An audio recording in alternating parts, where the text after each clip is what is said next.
आज मैं आपको एक बहुत ही इंपॉर्टेंट कॉन्सेप्ट सिखाने जा रहा हूं, जो कि आपको रेवेन्यू रिकॉग्निशन में काफी हेल्प करेगा। रेवेन्यू रिकॉग्निशन आप कॉन्सेप्ट पढ़ेंगे।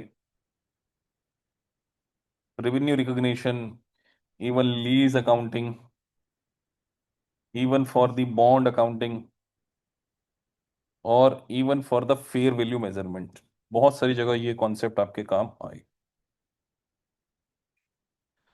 अब सबसे इंपॉर्टेंट बात, आप सभी को ये बात अच्छे से पता है कि सर एक तो होता है प्रिंसिपल पेमेंट और एक होता है साथ में इंटरेस्ट। जी sir.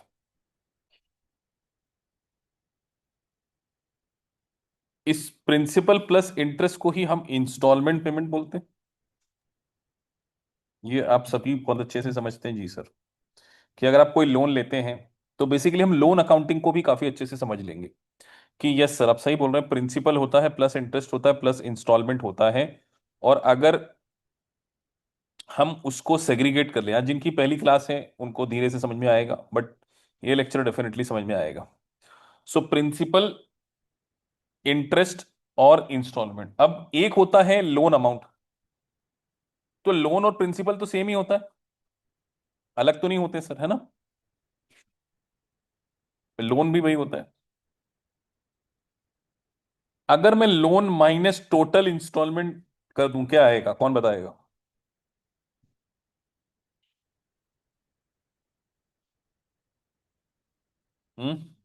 Very easy sir. Loan minus total instalment कर दे तो कई बच्चे बोल रहे प्रिंसिपल आएगा।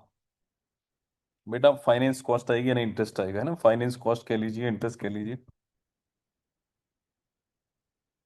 तो कई बार क्वेश्चन में आपको इंस्टॉलमेंट में से प्रिंसिपल को अलग करना होता है। तो अगर मैं आपसे एक सिंपल सी बात पूछूं कि सर हमने लोन लिया, लेट से 10 लाख का, $1 मिलियन का, है ना। तो उसकी इंस्टॉलमेंट पे करेंगे।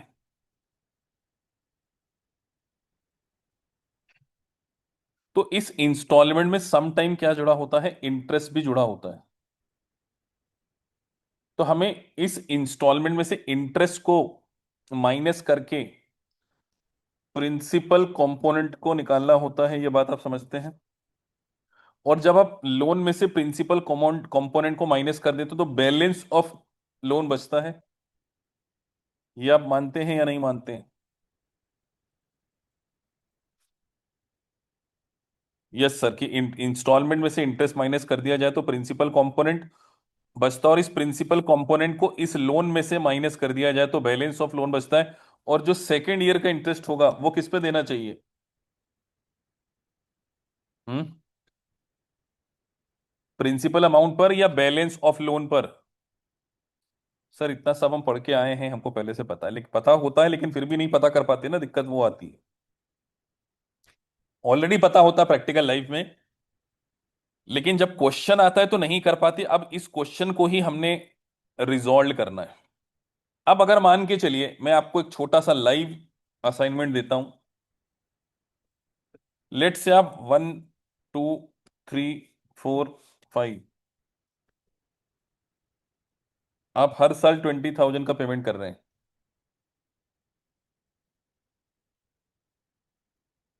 मुझे हर एंड के ईच ईयर एंड पर लोन का अमाउंट कितना है पता करना है आपसे, ईच ईयर एंड पर। और मान के चलिए 12% इंटरेस्ट है। एक टेबल बना के अभी सभी लोग देंगे मुझे। क्या मैं ये कह सकता हूं ये फ्यूचर वैल्यू है या नहीं। क्या मैं ये कह सकता हूं कि इंस्टॉलमेंट फ्यूचर वैल्यू है। जी सर।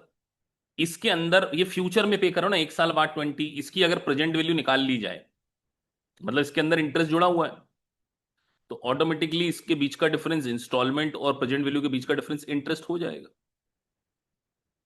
ये हम कह सकते हैं, क्योंकि हमको लोन की अमाउंट तो नहीं दी ना, अभी लोन की अमाउंट तो दी नहीं है।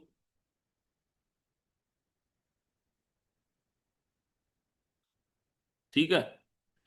सो इंटरेस्ट मुझे निकालना है, तो दिस डिवाइडेड, ये 1 साल बाद है तो 1.12 कर दो सर सीधे।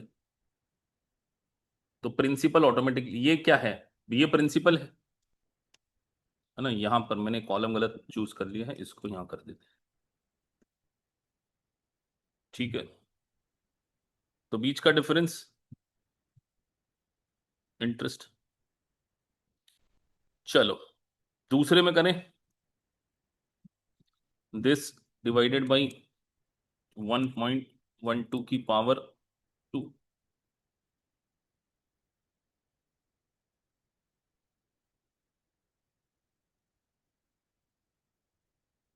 ठीक है, दिस डिवाइडेड बाई ब्रैकेट 1.12 की पावर 3, दिस डिवाइडेड बाई 1.12 की पावर 4।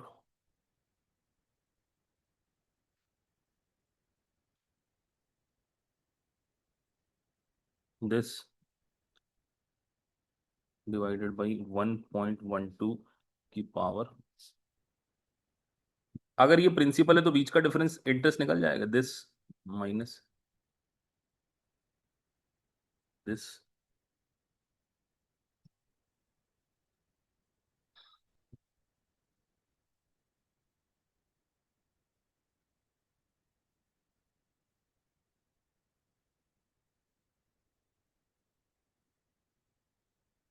तो अगर मैं इनका टोटल लगा दूं तो ये टोटल क्या आएगा हमारा, इस टोटल को क्या बोले,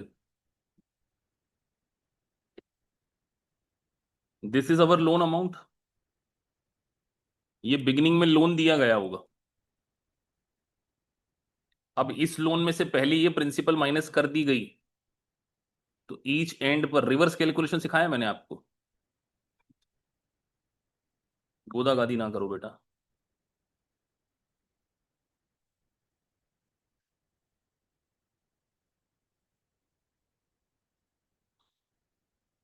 कितनों को समझ में आ गया सर क्या किया आपने ये,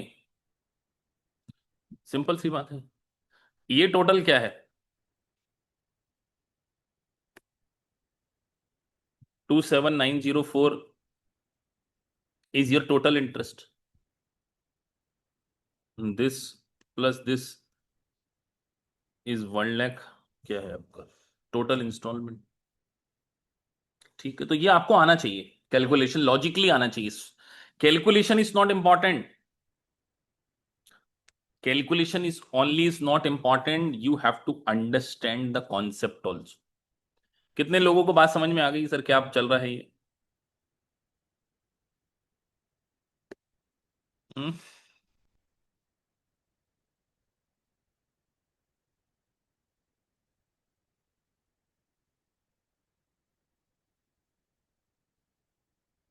जीरो बचेगा, ये देखो रिवर्स कैलकुलेशन करना सिखा दिया। 543238, ये आपने लोन लिया होगा बिगिनिंग ऑफ द ईयर, जब आपने प्रिंसिपल पेमेंट किया था, आउटस्टैंडिंग यही बचेगा ना पहली इंस्टॉलमेंट के बाद। तभी तो एंड में जीरो हो रहा है, देखो ये लास्ट इंस्टॉलमेंट इक्वल है। Is it clear.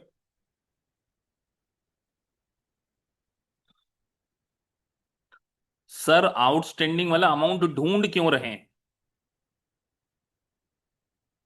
Hmm, outstanding वाला अमाउंट क्यों ढूंढ रहे हैं, अरे ढूंढ क्या रहे, क्वेश्चन अपने को अपने, हम कुछ ढूंढ नहीं रहे, हम कैलकुलेशन का तरीका समझ रहे हैं।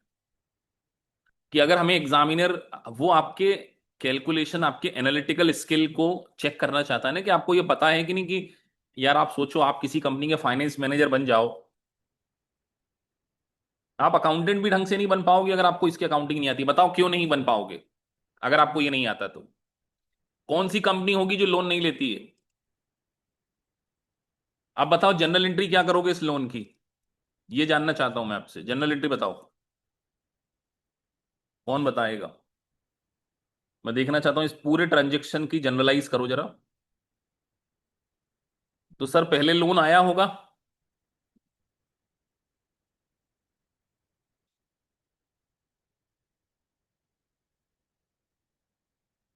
टू लोन कितना,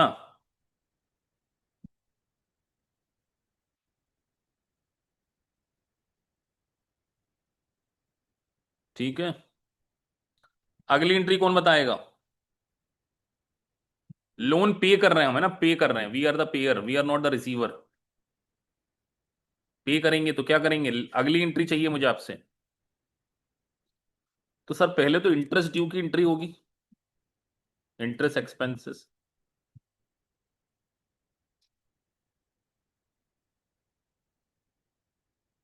to to loan account credit कर दें।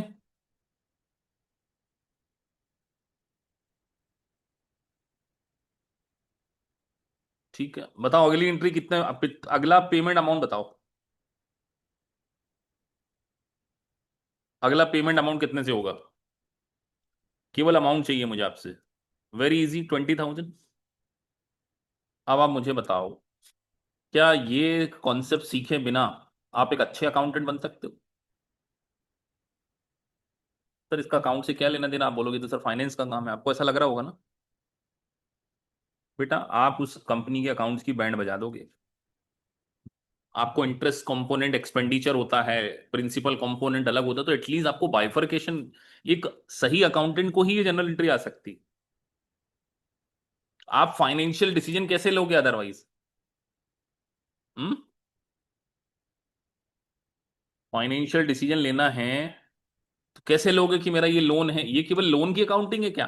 ये आने वाले समय में लीज की अकाउंटिंग में ही बदलेगी।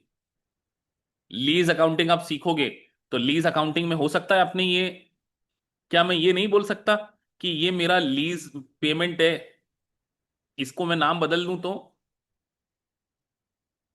ये लीज की अकाउंटिंग हो गई। या आपने कोई प्रॉपर्टी किसी से किराए पे ली और अब आप यहाँ लीज अकाउंटिंग भी ऐसे ही होती है, ये बदल गई लीज अकाउंटिंग। तो आपको किसी लीजिंग कंपनी में जॉब करनी हो तो आपको पता होना चाहिए। अरे बेटा आपको रिवेन्यू रिकॉग्निशन करना हो किसी फाइनेंस कंपनी का,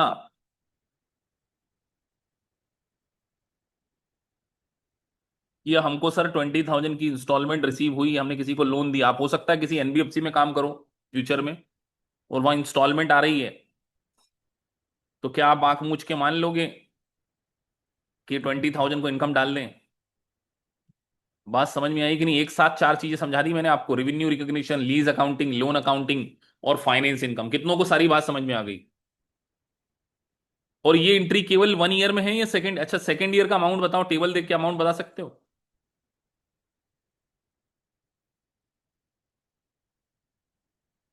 सेकंड ईयर का अमाउंट यहाँ फिल करना है, अगर सेकंड ईयर में, चलो सेकंड ईयर का अमाउंट फिल कराओ यहाँ पे। सर करना क्या है उसमें? इक्वल टू दबाओ, ये उठाओ टेबल से, डन। बाकी तो वही होना है। हम्म, क्या हर साल ये वाली एंट्री हर साल करनी पड़ेगी? ये तो एक बार हो चुकी है सर पहले ईयर में, अब ये थोड़ी करेंगे। तो कई बार अगर मैं आपको ऐसा कहूं, सेकेंड ईयर आउटस्टैंडिंग कैलकुलेशन करने के लिए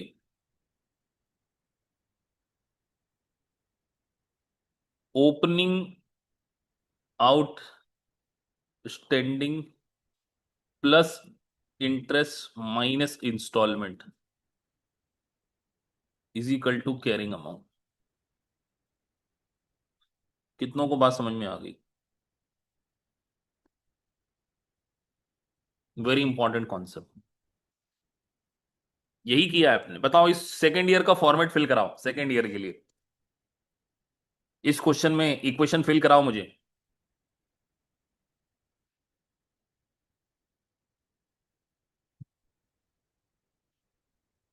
ओपनिंग आउटस्टैंडिंग कितना लिखूं सेकेंड ईयर के लिए?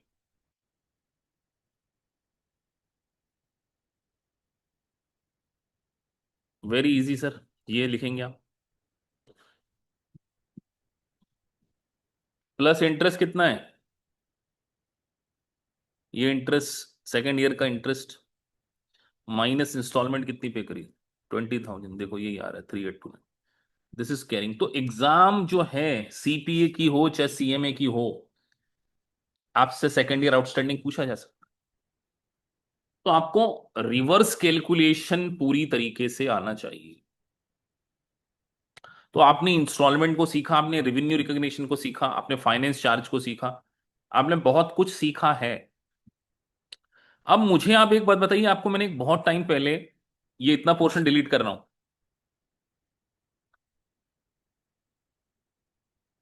Beginning of the year, beginning of the year, beginning of the second year, मुझे current assets versus non current assets आपने बताना है, ये टेबल देख। Beginning of the second year, examiner अगर आपसे इस प्रकार का कोई एमसीक्यू पूछ ले, beginning of the second year, current versus non current, 1 minute का मौका दिया है। करंट, करंट, अगर आपको लोन लेना है तो ना लोन का पेमेंट रिकवर करना है, या इसको ये भी बोल सकते हैं करंट एसेट्स, अगर देना हो तो लायबिलिटी। बात दोनों में कोई फर्क नहीं है, लेना हो तो असेट, देना हो तो liability.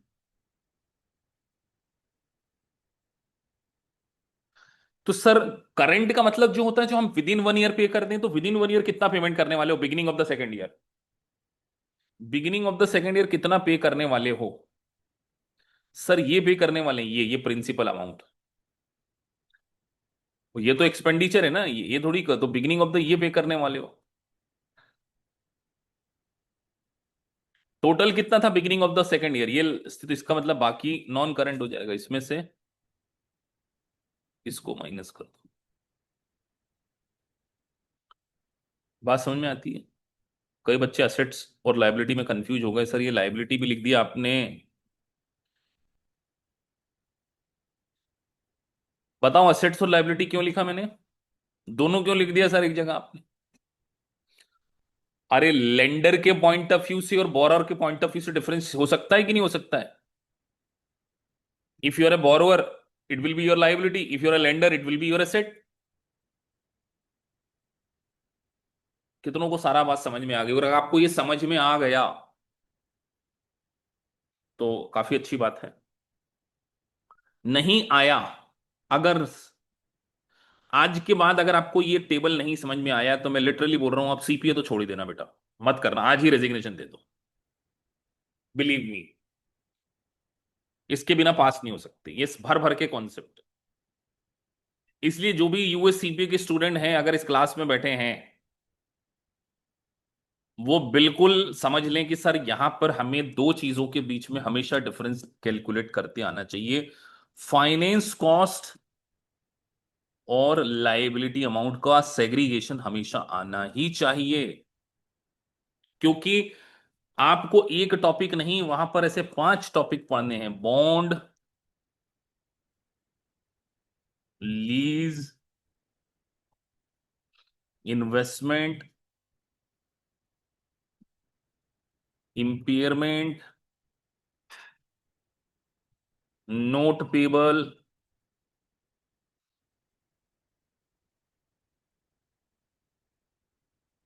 Time value of money.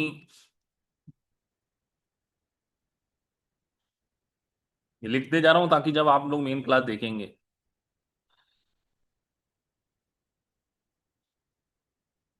Revenue recognition,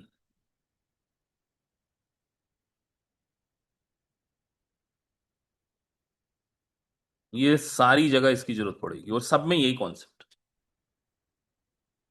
और किसी भी जगह जरूरत पड़ सकती है, पर ये 7 कॉन्सेप्ट 7 टॉपिक में इसकी जरूरत पड़ेगी अब। तो क्या मैं ऐसा अज्यूम करूं कि आप इस लेक्चर को एक वेरी फंडामेंटल लेक्चर समझते हुए पूरी तरीके से प्रिपरेशन करोगे, even if you're IFRS student?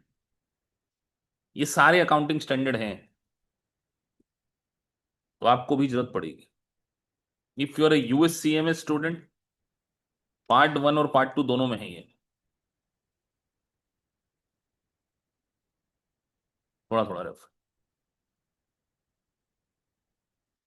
100% satisfaction बेटा।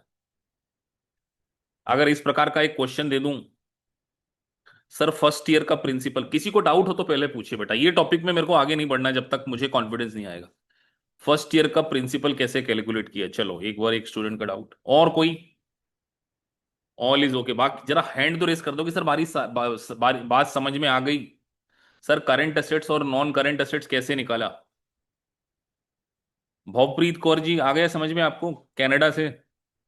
मोहम्मद जी, नरेंद्र नरेंद्र पाल, रूपाली, जैस्मिन कौर, नाम ले लेके पूछ रहा हूँ क्योंकि इनसे पर्सनल मीटिंग हो चुकी है ना सीपीए की कुछ बच्चों से, तो वो अभी पढ़ रहे होंगे।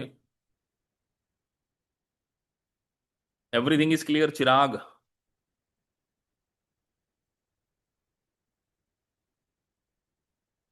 सर एक बार फिर से एक्सप्लेन कर दीजिए ना बेटा, फिर से एक्सप्लेन करने के लिए तो वीडियो दिया ना, यही चीज दोबारा रिपीट होगी ना? अरे वीडियो में कोई नया थोड़ी आ जाएगा, जो आपको वीडियो रिकॉर्डिंग मिल रही है उसमें तो ये आएगा। एक होमवर्क जरूर दूंगा मैं लेकिन इस पे,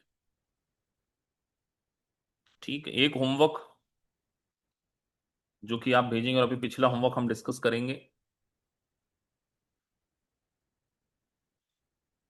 होमवर्क थोड़ा सा, अगर मैं सेमी एनुअल दे दूं आपको, तो आप समझ जाते हैं क्या होता है सेमी एनुअल इंस्टॉलमेंट?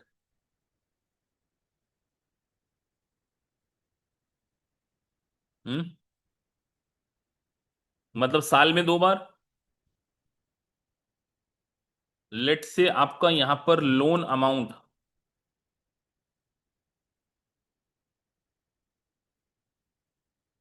आपको दिया है, ये इंस्टॉलमेंट दे रखी है 50,000 ईच, सेमी एनुअल। इसका मतलब ये हर 6 महीने में पे की जा रही होगी। तो अगर 3 साल है, 3 ईयर, बताओ टेबल कितने कितने का बनेगा लॉजिक से? 6 का बनेगा सर। क्यों? क्योंकि साल में 2 बार इंस्टॉलमेंट, 2, 3, 4, 5, 6। तो इंस्टॉलमेंट यहां पर कितनी आ जाएगी?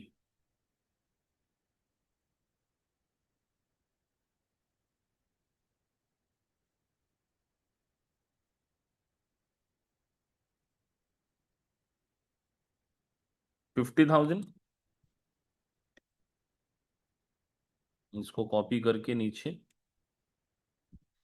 पेस्ट करते जाओ।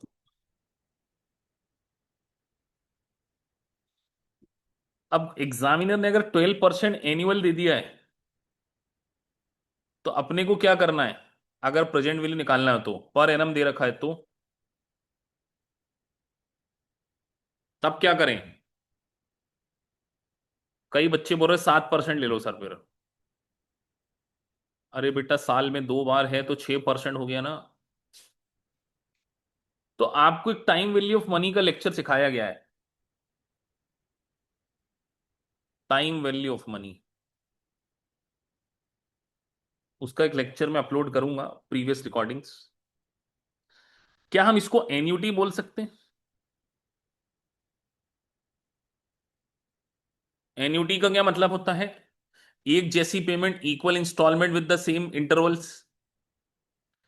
तो आपको एक टेबल बनाना है। यहां पर आपका होमवर्क क्या है, जो कि आप भेज देंगे? आपको current assets each balance sheet date पर बताना है। ईच बैलेंस शीट डेट अगर मैं लिख रहा हूं, मतलब कितनी बार बताना है, कौन बताएगा?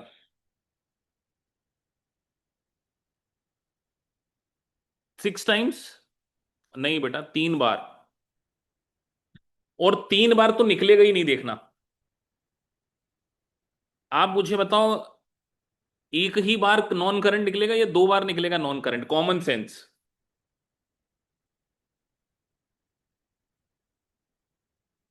एक बार निकलेगा, पूछो क्यों? अरे सर फर्स्ट ईयर के एंड पर फर्स्ट ईयर के एंड पर है ना। जो सेकेंड ईयर में पे करना होगा वो तो करंट है,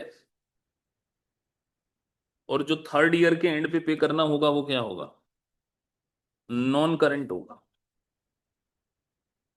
अब सर जो सेकेंड ईयर के एंड पे थर्ड ईयर में पे करना है, फर्स्ट ईयर का एंड तो चला गया, अब सेकेंड ईयर का एंड बचेगा। सेकेंड ईयर का एंड बचेगा, थोड़ा दिमाग अपन लगा ही लेंगे। वहां पर एक नॉन करंट तो कुछ बचेगा ही नहीं, क्योंकि थर्ड ईयर में पूरा ही पेमेंट हो जाने वाला है, तो नॉन करंट तो जीरो होने वाला है। करंट आप निकाल लोगे, और सर थर्ड ईयर के एंड में तो दोनों ही कुछ नहीं बचेगा, क्योंकि फुल पेमेंट हो चुका है, तो ये दोनों ही क्या होगा। तो ऐसा टेबल बना के पहुंचा दोगे मुझे।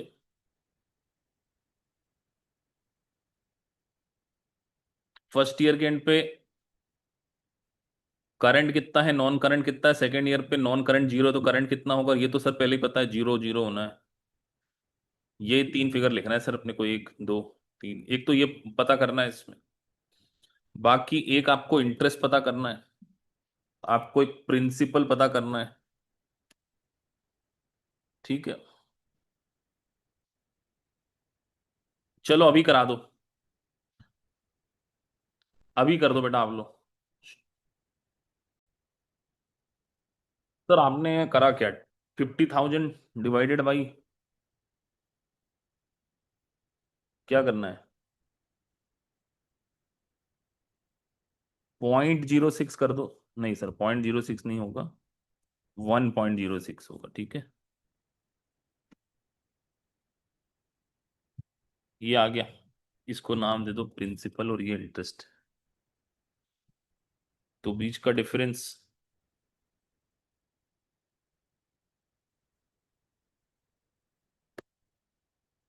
ठीक है। कई बच्चों का था 4449, क्यों आया कईयों का, मेरा गलत आ गया क्या। हम्म, कईयों ने 44 दिया है, 41769 कईयों का है। ये सही है।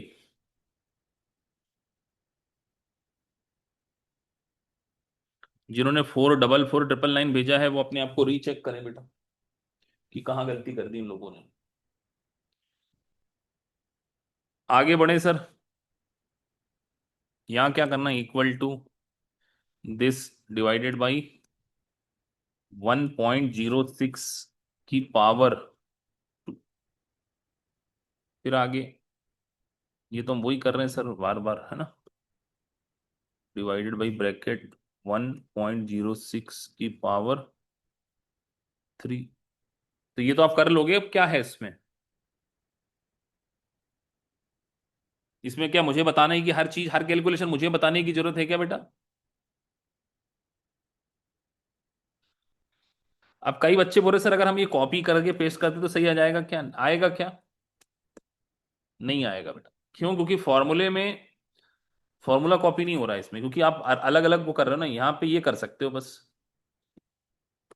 आसान करने के लिए।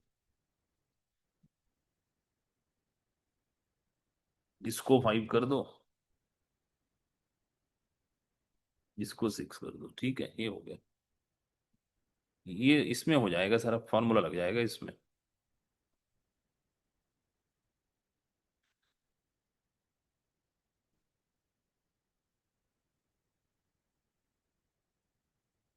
ठीक है, ये हो गया आपका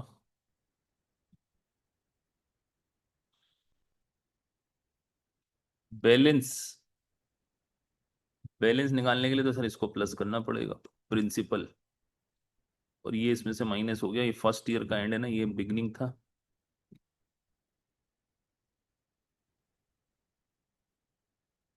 तो 198,696 आपका क्या है, अब फर्स्ट ईयर के एंड में पूछा जा रहा है।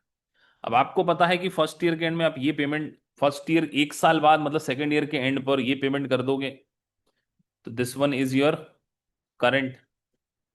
ये तो आप पे कर चुके, तो नॉन करंट कितना हो गया, अगर नॉन करंट निकालना हो तो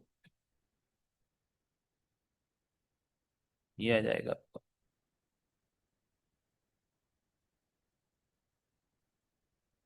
तो आपके हाथ चलना चाहिए वहां पे, दिमाग के साथ साथ। और वो कब चलेंगे?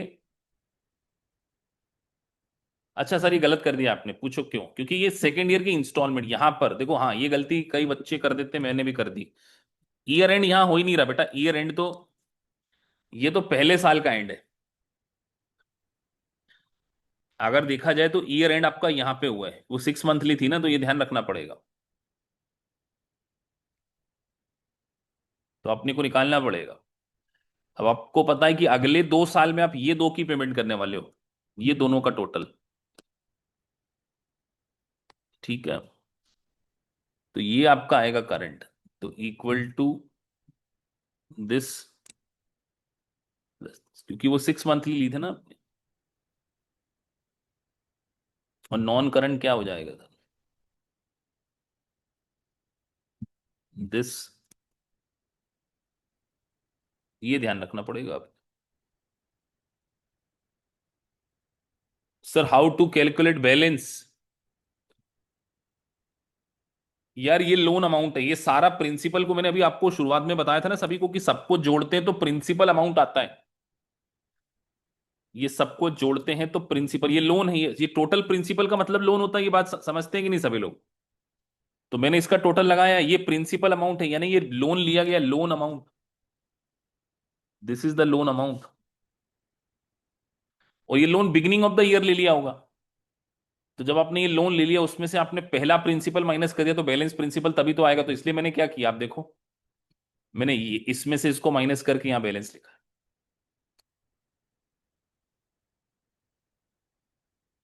Practice, practice, practice, practice, otherwise it will be very very difficult to analyse in a pressure cooker situation in exam. क्या आप बिना प्रैक्टिस के इसको कर पाएंगे? और द ब्यूटीफुल थिंग इज कि ये अकेले लोन के लिए काम में नहीं आएगा, ये रेवेन्यू के लिए भी काम है। सर रेवेन्यू के लिए कैसे काम आएगा? बताओ, टोटल रेवेन्यू।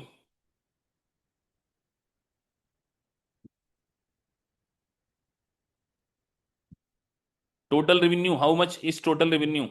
सर ये जो टोटल रेवेन्यू है सर, ये आप, अब सर आप ये, बेटा ये पहले लेक्चर में सीखा था, जो बच्चे ये सेकंड, ये इट्स अ सेकंड पार्ट। तो कई बार आपको रेवेन्यू समझ में नहीं आएगा, मैंने पिछली बार आपको रेवेन्यू के कॉन्टेक्स्ट में सिखाया था, आज मैंने वही कॉन्सेप्ट आपको लोन के कॉन्सेप्ट में सिखा दिया। और जब मेन करिकुलम पढ़ाऊंगा तो हो सकता है मैं आपको लीज की अकाउंटिंग सिखा रहा हूँ और बॉन्ड की अकाउंटिंग सिखा रहा हूँ, मैं बोलूंगा कि आपने वो फाइनेंशियल फंडामेंटल हमारा सीखा हुआ है। This is your financial income, this total. Sir अगर, सर आप ये फाइनेंशियल इनकम क्यों कह रहे हैं लोन में? अरे बेटा, पेयर के लिए एक्सपेंसेस है तो रिसीवर के लिए इनकम होगी ना।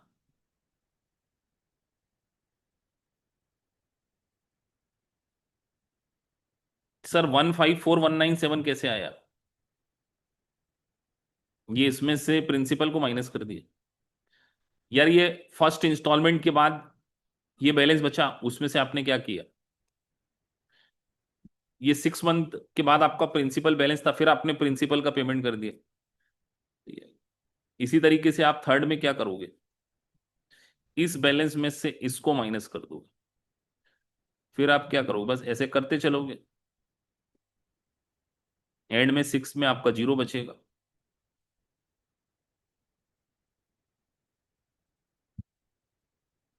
और देखो, ये 35,248, यहां पर एंड में जीरो बचना कंपलसरी, अगर जीरो नहीं बचा तो आपका मिस्टेक है। देखो ये उतना ही आ रहा है, 35,248, ये भी वही है, देख लो आप, दिख रहा है आपको? तो प्रीवियस लेक्चर दिस लेक्चर को अगर हम कंसोलिडेट कर लें पूरी तरीके से, सर एग्जाम में हाँ टोटल लोन अमाउंट मेंशन हो सकता है। तो अगर एग्जामिनर आपको ऐसा दे दे, अब देखो मैंने तो यहां से टोटल अमाउंट मिसिंग कर दिया, वो आपको यहां दे देंगे, बिगिनिंग में ही लोन दे देंगे, वो दे देंगे आपको कि लोन हमने ये लिया, दे देंगे वो। मैंने तो बैलेंसिंग फिगर निकालना भी सिखा दिया आपको, कि लोन का निकालते भी आना चाहिए, बट एग्जाम में आपको लोन की फिगर गिवन होगी। और जब आप मुझसे लीज अकाउंटिंग पढ़ेंगे तो इसी को हम बोलेंगे लीज लायबिलिटी। कोई प्रॉपर्टी आपने लीज पे लिए तो ये लीज लाइबिलिटी कहलाएगी।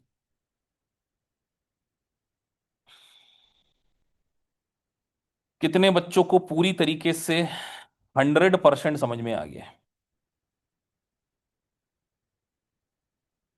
आई थिंक सबको सब बातें अच्छे से क्लियर हो गई होंगी 100%। जो नए बच्चे हैं उनके लिए एक जूम सेशन होगा, उसमें गाइड किया जाएगा। अभी जो नए बच्चे हैं जिन्होंने बीच में ज्वाइन किया, उनको ये पहला लेक्चर इसका देखना पड़ेगा।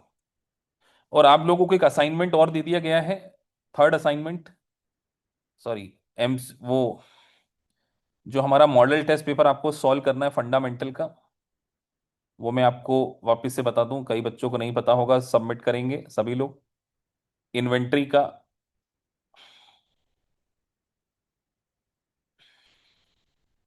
Main exam MCQ, model test third,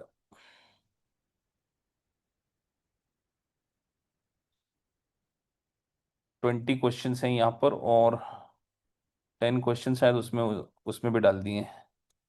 practice के लिए भी कुछ क्वेश्चन दिए हैं आपको।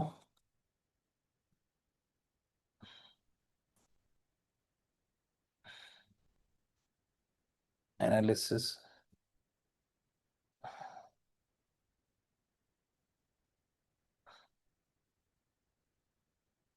10 क्वेश्चन टोटल मिला के 30 है। ठीक है, तो 10 और 20 कुछ प्रैक्टिस में डालें, कुछ मेन में डालें।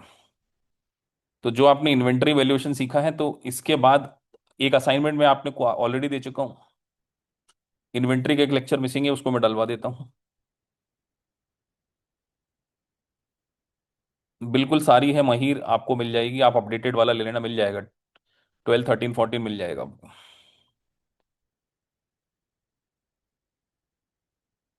तो एक ही लेक्चर वो उसमें पेंडिंग है, उसको भी मैं डाल देता हूँ। तो इसको आप कंप्लीट कीजिए।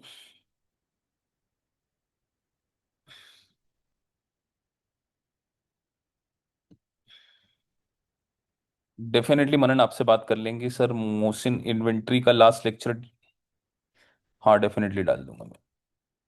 इन्वेंट्री एरर असाइनमेंट वाला लेक्चर मिसिंग है, उसको मैं डाल देता हूँ।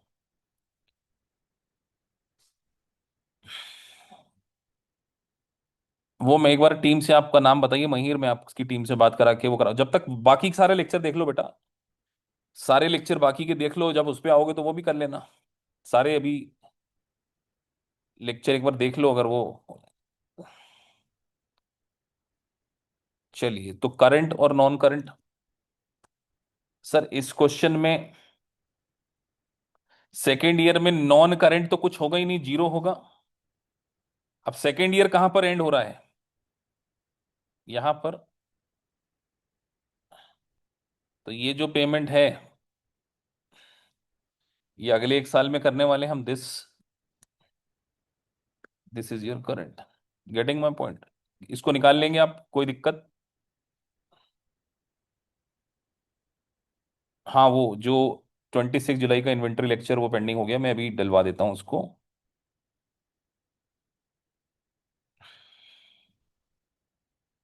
ओके, चलिए तो मिलते हैं आपसे। तो आई गेस काफी कॉम्प्लिकेटेड लेक्चर लगा होगा आपको ये। कितनों को कॉम्प्लिकेटेड लगा बेटा आज का लेक्चर? कॉम्प्लिकेटेड नहीं है, थोड़ी सी प्रैक्टिस करने की जरूरत पड़ेगी, आप इसको आराम से देखिए। और खुद एक बार, अब आपकी ड्यूटी क्या मिलती है, पूरे लेक्चर को देखने के बाद जब मैं क्वेश्चन करवा रहा, जब मैं आपको क्वेश्चन दे रहा था, उस टाइम लेक्चर को पॉज कर दीजिए, और फिर अपने हाथ से एक्सेल पे बनाइए, और फिर उसको देखिए, जब जाके आपसे होगा। जैसे मैंने एक सैंपल बेसिस पे क्वेश्चन बनाया, आप अपने लिए भी क्वेश्चन बना सकते हैं। एंड में जीरो बचना चाहिए। अगर आप ये सारा काम कर रहे हैं तो वो बढ़िया काम है। अब असाइनमेंट तो कल ही डिस्कस करेंगे, क्योंकि उसमें एक्स्ट्रा टाइम लग जाएगा। सर 3 ईयर में जीरो क्यों हो गया? अरे बेटा, 3 ईयर में जीरो इसलिए होगा क्योंकि थर्ड ईयर के एंड में लोन का पेमेंट हो जाता है, तो जीरो होगा ना। ये जीरो हो जाएगा सर, थर्ड ईयर, सर ये तो सिक्स लिखा, अरे बेटा सिक्स इंस्टॉलमेंट, थर्ड ईयर के एंड में आपने लोन की रीपेमेंट कर दी है। हाँ, एक पार्ट महिर रौनक शर्मा नाम है मेरा, एमसीक्यू सी में। एक बार टीम से बेटा बात कर लो, करा देंगे आपका भी। Sir amount, instalment amount and principal में क्या फर्क है? बेटा इंस्टॉलमेंट के अंदर, ये इंस्टॉलमेंट, इसके अंदर इंटरेस्ट भी जुड़ा हुआ है, ये जो फिगर है। और प्रिंसिपल में इंटरेस्ट नहीं जुड़ा है। और प्रिंसिपल में जब इंटरेस्ट जोड़ देते हैं, वो मिला के इंस्टॉलमेंट अमाउंट, तो अपने को यही तो बाइफरकेशन करना सीखना है, ये जो। तो very important lecture, please watch 2 times, और अपने आप इसकी प्रॉपर प्रैक्टिस कीजिए, because very very important lecture. और जिनको समझ में नहीं आया है वो एक बार अलग से टाइम बुक करके एक बार प्रैक्टिस कर लीजिए, उसको भी हम रिजॉल्व करा देंगे। चलिए।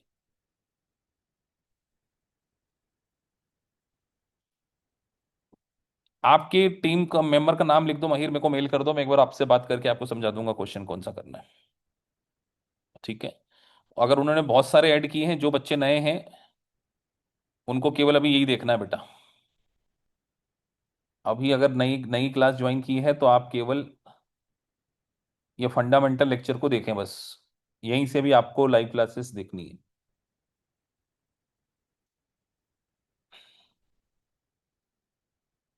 तो महिर आपका नंबर मुझे मेल कर दो, मैं आपसे एक बार फोन टेलीफोन पे बात कर लेता हूँ। हाँ, कंचन मैडम से मैं बात कर लेता हूँ और मैं आपसे समझ लेता हूँ कि क्या चाहते हैं आप। ठीक है बेटा। ओके जी, थैंक यू।